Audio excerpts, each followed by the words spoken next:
Welcome back. The 15th edition of the Indian Premier League is nearing us quickly, and now we are just about 20 days away from the mega auction, which will be held for the first time since 2018. So today, January 22nd, BCCI have announced a lot of information about this auction, and in this video I'll be explaining you each and every one of them.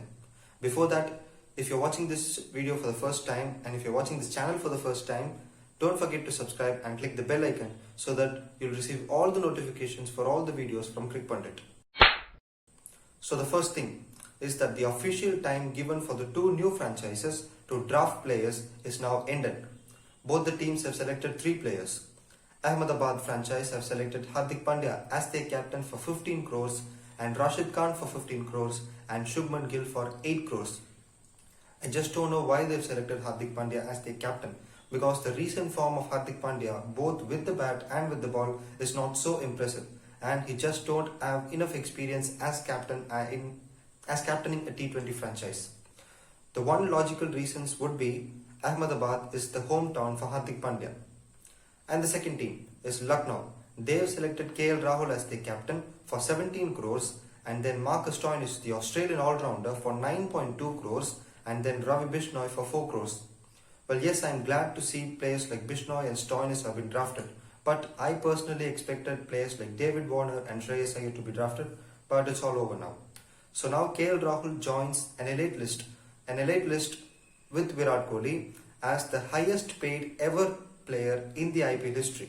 Remember, in 2018, Virat Kohli was paid 17 crores for one season, and now Lucknow has paid the same amount for KL Rahul as well. And Lucknow not only appointed their players, but they've also appointed their coaching staffs as well. Gary Kirsten, the World Cup winning coach for India from South Africa, will be the head coach and also the batting coach for Lucknow, and the bowling coach is Ashish Nehra, and the former England batsman Vikram Solanki will be their batting consultant and batting coach, a sort of batting coach. Second thing, where and when the IPL will be conducted. Look, BCCI has 3 plans. Plan A, to conduct the entire IPL in Maharashtra. Remember, we have 3 international stadiums in Maharashtra, 2 of them in Mumbai and 1 of them in Pune. If COVID doesn't allow us to do that, we have Plan B. The Plan B is to conduct the entire IPL in South Africa.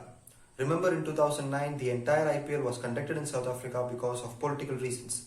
But this time, all the 10 franchises have not shown enough interest to conduct the IPL in South Africa. So we have another plan. Plan C is to conduct the entire IPL in UAE as we've done in the 2020 and the 2021 editions, and most likely the same trend will be continuing this year as well. And BCCI have also announced that no crowd, no spectators will be allowed to watch the games in this entire season. Third thing, the official time given for the players to register for this IPL is officially ended. A whopping 1,214 players have been registered, in which 896 of them are Indians and 318 of them are overseas players. Out of these 1,214, 49 players have been selected for an elite group called the Marquee Players. If you don't know what does the meaning of Marquee Players means, all the players who are in this list will have their base price as 2 crores.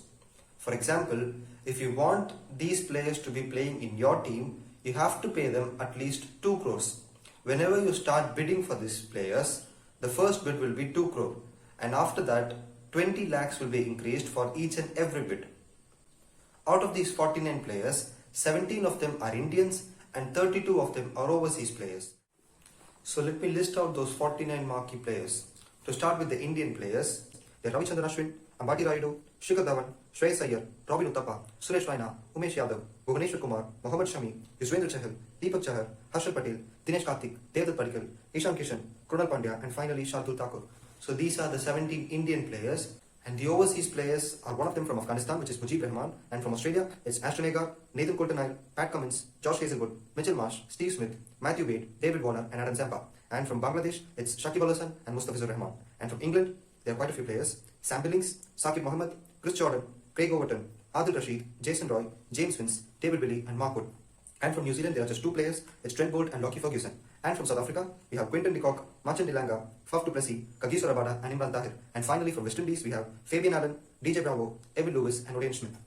So out of these 49 players, the interesting picks are Ashton Agar, Suresh Raina, Odean Smith and Marcin Dilanga, because I personally don't think that these players deserve 2 crores. But the interesting thing is that Ashton Agar has a 5-fer, a 6-fer and also a hat-trick in T20 cricket, which no bowler, no spinner has, and the only bowler to do that apart from Ashton Agar is the legend Lasith Malinga. So, and there are 5 more categories other than this, and those are players who have their base price as 10 lakhs, 20 lakhs, 50 lakhs, 1 crore and 1.5 crores. And James Faulkner has given a comeback by giving his name in that 1.5 crore pool, and the 2 notable players who are from the 1.5 crore and the 1 crore is Piyush Chawla and Kedar Jadhav. Fourth thing, out of these 1214 players, we have some big names missing as well.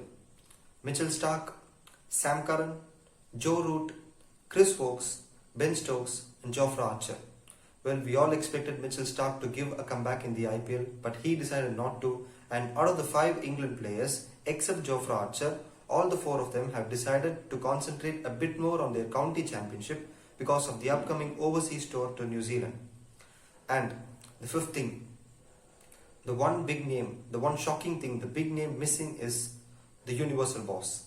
Yes, the 42-year-old Chris Gale has not registered for the auction for this year's IPL, which means we might have seen the last of Chris Gale in the Indian Premier League. Well, Chris Gale has scored the 7th most number of runs in the IPL history and the 3rd most by overseas players. Our universal boss has scored 6 centuries, which is the most by anyone in this tournament, and he has hit 357 maximums, which is also another record. So now in this IPL, there is no AB de Villiers, no Chris Gale, and for the first time, Indian Premier League will be held without these 2 legends. And these 2 legends have just taken the tournament for the next level with their hard-hitting batting as well. The final news is that the IPL is most likely to be started from March 27th, which is about 2 months from now, and the first match definitely will be between the arch rivals Chennai Super Kings and Mumbai Indians, which is considered to be the El Clasico of the Indian Premier League. So that's it, viewers. If you like this video, click the subscribe button and hit the bell icon so that you'll receive all the notifications from CricPundit and you cannot miss any of these videos.